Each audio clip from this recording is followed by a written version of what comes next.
Hey guys, welcome to my channel. My name is Chioma and today I'm going to be giving you guys tips on how to grow long black hair. To give you a little background history on my hair, I've always had natural hair, but I got to high school, I started to bleach my hair because I wanted highlights. I had purple highlights, I had blue highlights, and that was the end of my hair. Like, that was it. There was no coming back from that. Look up like ways to fix your hair and like ways to get it back healthy, and I didn't know half of the things I know now. Like, I was kind of just going, because back then, I'm saying back then like I'm hella old, I'm really not, but like at that time there wasn't like hella people doing this like natural hair movement that's going on right now, like the whole naturalista type of thing. It was not like that back then. So basically what I did, I started to cut off the dead ends. Like, I stopped straightening my hair. I started to have my mother, because my mother's a really good braider. No, you cannot book her. I had her do a lot of braid outs and stuff like that to basically go through my transition. I was transitioning and didn't even know what a transition phase was. I was just like, I'm not straightening my hair no more because my hair feels brittle, it feels dry. So then basically what I did after that, I started to cut off my ends over time, and I'm gonna get into that. I started to cut off my ends over time, and I just got impatient one day, and I was looking at all these girls with, this is when I found out what a big chop was, and I was looking at all these girls with like these little short cuts, and I was like, oh, I can do that, like, let me cut my hair. So I went to the black hair salon to get my hair like get the ends chopped off. Honey, when I tell you I looked crazy, like I looked crazy. I looked so crazy, and I cried for days. So then what I did, I went and got some like Remy, that was pack hair back then. Pack hair was still cute. I got some pack hair, had this lady from my church braid up my hair and put a little sewing in. Took some biotin and grew that sucker out. Okay, we're gonna get into the tips. I have all the tips on my trusty little iPhone, sounds love. These tips are going to be able to help girls who are transitioning and girls who are already like fully natural. So tip number 1, no heat. Straightening your hair every day, every other day, even every other week is not good for your hair. Heat will dry out your hair, will make your hair brittle. It's gonna look nice and all cute and shiny, but girl, your hair's gonna start breaking up. Any girl can tell you like that straightens their hair consistently, they're gonna be like, girl, my hair is thinning out, you know what I'm saying? So limit your heat usage. Do not straighten and blow dry your hair that frequently. When you are gonna use heat, what you should do is use a heat protectant. I mean, that's what I heard, because at the end of the day, I use a heat protectant on my hair every time it gets straightened, but I personally feel like heat protectant or not, the heat is still not good for your hair, but it's like that extra little layer that may like help you a little bit. But heat protectant or not, like if you spray a heat protectant one time and just keep straightening it, it's not like, okay girl, I got a heat protector on, so it's not gonna, no, like your hair can still damage with the heat protectant, but it is an extra little safety layer to help you out. So tip number 2, trim your ends. I know a lot of people, when they're growing their hair out, they don't like to trim their ends because then they feel like, you know, the hair that they just grew, they just cut off, but that's not the case. The ends of your hair is the oldest part of your hair. So if they're dry, brittle, and just, you know, flaking off, the rest of your hair is not gonna grow. So you need to trim your ends. I would say trim your ends every 6 months. That's what I do personally. It's what I would say for my girls who are transitioning from either relaxed or damaged hair to like natural. I would say trim a little bit more often, because if you're not gonna big chop, because I know everybody doesn't feel comfortable big chopping. I big chopped and I cried, so short hair ain't for me. I tried it, I don't like it. Just cut off your ends gradually. Don't do too much if you don't feel comfortable. You don't have to cut and do a big chop, but you definitely have to trim your hair. If I see like little knots, little fairy knots, I will cut them off. Like, you know, if I see my ends look a little bit shabby, I'm gonna just cut them off. So trim your ends. Tip number 3, deep condition. This goes for everybody. Even if your hair is relaxed and you like, girl, natural life is not for me, still deep condition, because you need that extra moisture in your hair. Your hair is not gonna grow if it's not moisturized. How I deep condition is basically once a week, twice a week in the winter time, because I just love the feel of my hair. I don't like the brittle, hard feeling, so I deep condition my hair once or twice a week. Get whatever deep conditioner you like.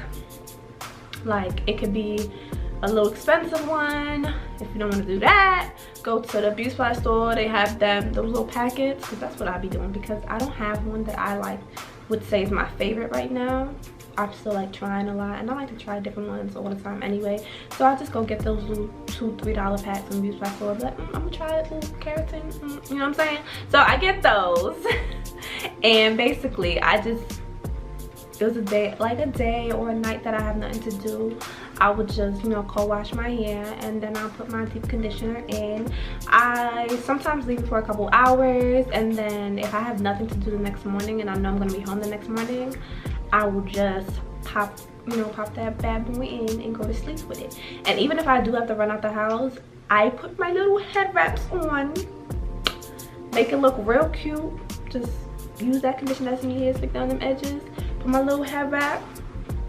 Nobody even know you got a conditioner in. Even if you wanna, you know, put a hood or a hat, like that's what I do. If I gotta go run to the store something real quick, girl, I have my deep conditioner in and I'm doing what I have to do. So deep condition, because what your deep conditioner basically does is build up that moisture back into your hair that it's lacking, and it basically makes your hair stronger. That different deep conditioners have different things in it. Some deep conditioners have like avocado and olive oil or keratin. I wouldn't say do a keratin one every day, because too much keratin is not going to be good for your hair. But like I said, the deep conditioner is meant to build up that moisture back into your hair, and your hair is not gonna grow if it's dry. That is like, out of all these tips, take this. Make sure your hair is moisturized correctly, because if it's not, your hair is not gonna grow. That is number one, I feel like, with everything, because you could trim all day, you could do all the protective style, but if your hair is dry and brittle, your hair's not gonna grow. Plain and simple. So, a major tip for my girls who's transitioning, because when you're transitioning, you're dealing with 2 different textures. So you have your natural texture here, and then the damaged, you know, little wavy straight texture. And between those 2 textures, there's gonna be a lot of friction, a lot of dryness. So you definitely need to deep condition a lot if you're transitioning. When you're shampooing, I personally do not shampoo that much. I shampoo once a month. Call me dirty if you want to, but my hair's not dirty. My hair smells good and it's soft, so. Okay, I co-wash a lot. So basically what co-washing is when you use either a cleansing conditioner or conditioner, a regular conditioner that you already have, and you use it in replacement of a shampoo. What shampoo does is strip your hair of its natural oils, which is why usually when you use shampoo, you have like, you feel very dry and brittle, and I hate that feeling, and that's why I don't shampoo a lot. I would say go towards anything that's like organic and sulfate free. I would say go to those, because at the end of the day, the ones that have a lot of chemicals and have a lot of sulfates, those are the ones going to make your hair feel like Brillo pads. Okay, I would also recommend co-washing in between your shampoos, because I shampoo either once or twice a month.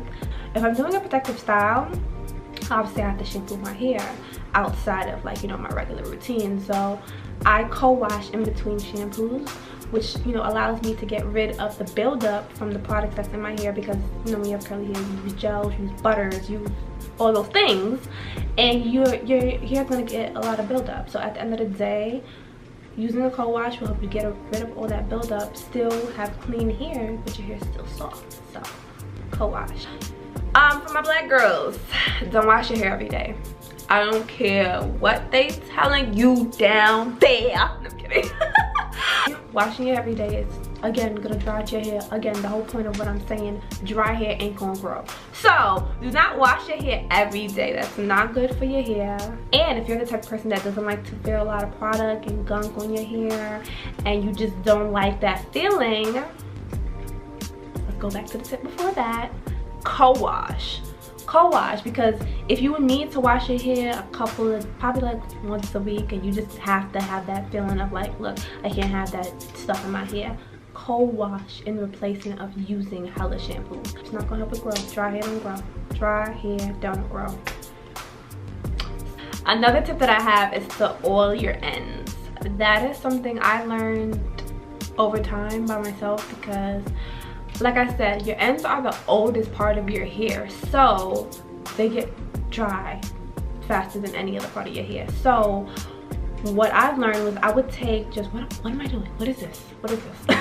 I'm like envisioning my hair down, but what I would do is I would take my favorite oils, whatever is your favorite hair oils. Everybody's hair is different, everybody's hair reacts to oils different, so I'm not really gonna tell you which oils to use, because I love coconut on my hair, and I know some naturals who cannot put coconut oil in their hair, so you really have to kind of just learn what works for your hair. So what I would use is either coconut oil or olive oil, and I would just oil my ends at night, put a little loose ponytail, put a little loose pineapple, and just go to bed with my bonnet and my scarf on. So that is another tip. Oil your ends. Another tip that I would say is biotin. There's a myth about biotin and all these other hair pills and gummies and stuff. They don't make your hair grow. They make your hair stronger so it can grow. And so basically when I was transitioning and I did that little scary ass big chop, when I had that wig, when I had that weave in my hair, I took hella biotin. And that was because I didn't even really know much about biotin. I was just like, oh, this is a pill that makes your hair grow. If you're not drinking water, a lot of water, you're going to break out everywhere. That's what a lot of people don't realize. They just get on biotin, they don't drink no water, all they drinking is Arizonas and sodas, and then they wonder why their face is breaking out. You start on low dosage, but also you have to drink water or your face is gonna look crazy. So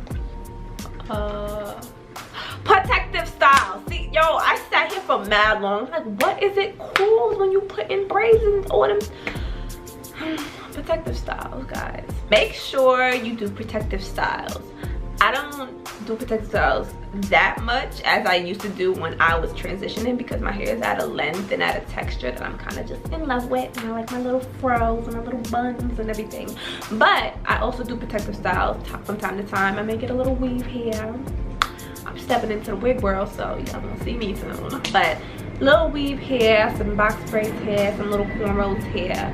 But listen to me, I'm gonna zoom in for you. Do not get too much braids, okay? Don't do too much, because too many braids, too much weaves, it's just gonna thin out your hair. A lot of times girls think, oh, I took out my weave and my hair grew. You know, length does not equal health. That's another tip. Throw that in there. Next tip is low maintenance. And why I say low maintenance is because doing too much to your hair, which basically goes into what I said last, does not help your hair grow. Constantly pulling your hair into buns, don't let this fool you. My hair was really, I went crazy the other day. Like it was nothing.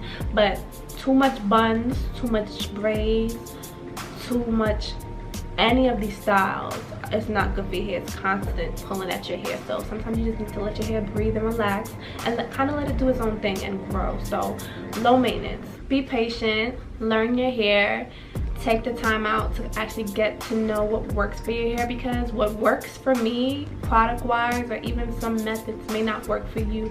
You just have to understand your hair and understand what works for you. Yeah, girl, your hair gonna grow soon enough. You gonna have long hair, healthy curls, all that.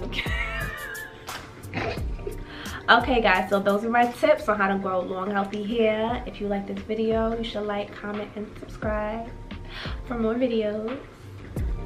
Tell me what you think. And yeah. And subscribe. What am I talking about? Like, I don't want to do this no more. I forgot. And at the end of the day, if your hair this is so annoying. Wow. It's a real thing. This is just a test shot, so I just want to see how the color looks. Okay.